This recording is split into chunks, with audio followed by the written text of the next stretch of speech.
કેમ છો વિદ્યાર્થી મિત્રો?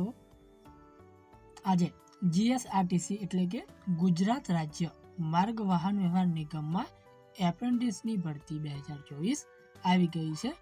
તેમાં કોમ્પ્યુટર ઓપરેટરની અલગ અલગ સ્ટેજ પર એપ્રેન્ટિસ માટે ભરતી કરવામાં આવશે, જેની અરજી કરવાની છેલ્લી તારીખ છે 7/10/2024. કઈ છે? 7/10/2024. ત્યાં તમે ઓફલાઈન અરજી કરી શકો છો. બીજી માહિતી આપણે આ વિડીયોમાં સંપૂર્ણ રીતે જોવાના છીએ. અને જો તમે આ ચેનલ પર નવા હોય તો આ ચેનલને સબસ્ક્રાઈબ કરી દેજો, કેમ કે આવી ભરતીની નોટિફિકેશન તમને મળતી રહે. તો આપણે વિડીયોની શરૂઆત કરીએ. જીએસઆરટીસી એપ્રેન્ટિસ ભરતી 2024.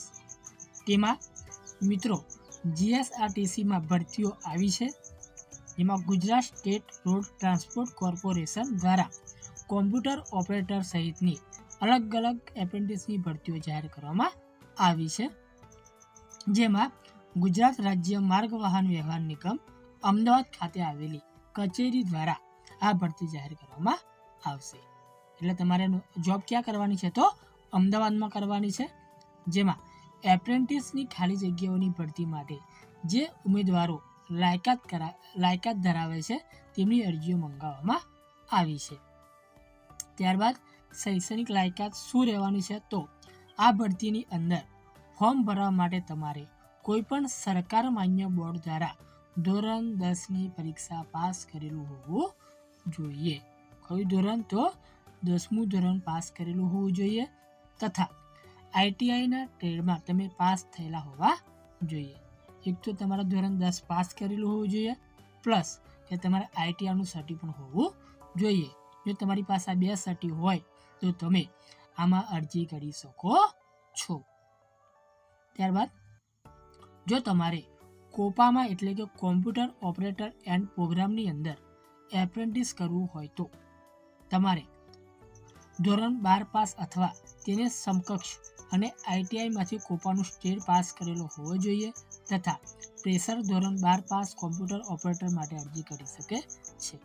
આમાં એવું કીધું છે કે જેને 12 પાસ કર્યા પછી કોપામાં જે કોમ્પ્યુટર ઓપરેટરનું જે કોપાનું કોર્સ આવે છે એ 12 પાસ કર્યા પછી કર્યું હોય તો પણ એ અરજી કરી શકે છે. ત્યારબાદ એપ્રેન્ટિસ ટ્રેડ કે નીચે આપેલ દર્શાવેલા તમામ સ્ટેજની અંદર આઈટીઆઈમાં પાસ કરી લેવા જોઈએ અને એપ્રેન્ટિસ તમે કરી શકો છો. આટલા ફિલ્ડમાં તમે અરજી કરી શકો છો. Body fitter, MMV, digital mechanical, electrician, welder કે વાયરમેન, ફિટર ટ્રેડ કે પછી કોપા. જો તમે આટલા ટ્રેડ કરેલા હોય તો તમે અરજી કરી શકો છો. ત્યારબાદ એપ્રેન્ટિસ માટે અરજી કેવી રીતે કરવી? તો આઈટીઆઈ પાસ ભરતી યોજના હોવાથી તમામ ઉમેદવારોએ એપ્રેન્ટિસ ગવર્મેન્ટની ઓફિશિયલ વેબસાઇટ પર જઈ અને રજિસ્ટ્રેશન કરાવી અને તેની હાર્ડ કોપી એસટી વિભાગીય કચેરી જે ગીતા મંદિર અમદાવાદ વહીવટી શાખા ખાતે તેમને લઈ જવાનું રહેશે. તે માટેની તારીખ છે એ આપણે આગળ જોવાના છીએ. અને આ છે વેબસાઇટ, બરાબર. ઓફલાઈન તમે અરજી કરી શકો છો આ વેબસાઇટ દ્વારા. તારીખ છે 25 સપ્ટેમ્બર 2024 થી 7 ઓક્ટોબર 2024. એટલે કે આની અરજી શરૂઆત થઈ છે 25 સપ્ટેમ્બરથી અને 7 ઓક્ટોબર સુધી ચાલુ રહેવાની છે. ત્યાં લગી તમે અરજી કરી શકો છો. ત્યારબાદ છે 2024ના રોજ 11 વાગ્યાથી 2 વાગ્યા સુધી અરજી પત્રક આપી શકાશે. સમય આપેલો છે સવારના 11થી 2 વાગ્યા સુધી તમે અરજી પત્રક આપી શકો છો. જે કોઈપણ શૈક્ષણિક લાયકાતના પુરાવાઓ છે તે પ્રમાણિત નકલ સાથે અરજી પત્રકને સંપૂર્ણ ભરી અને ઉપરોક્ત સમય દરમિયાન જમા કરાવવાનું રહેશે. તમારે પહેલાં ઓનલાઈન કરવાનું છે. ઓનલાઈન કર્યા પછી તમારે હાર્ડ કોપી તમારા જોડે રાખવાની છે અને બીજા જે પુરાવા માંગે એ તમારે એને સાથે જોઈન્ટ કરીને તમારે પછી અમદાવાદ આપવા જવું પડશે.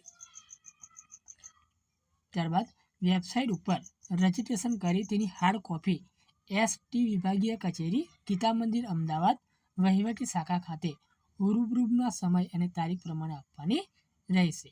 છેલ્લી તારીખ છે તમે આગળ જોઈ ગયા કે 7/10/2024. ત્યાં લગી તમે આ અરજી આપી શકો છો.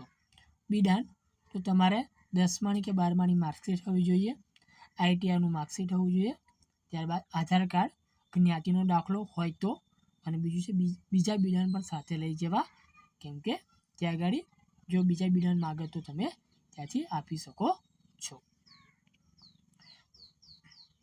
આ માહિતી તમને ઉપયોગી થઈ હોય તો આ ચેનલને સબસ્ક્રાઈબ કરી દેજો, લાઈક કરી દેજો, શેર કરી દેજો, કેમ કે આવીને આવી નોટિફિકેશન તમને મળતી રહે. ત્યાં લગી રજા લઈએ. જય હિન્દ, જય ભારત.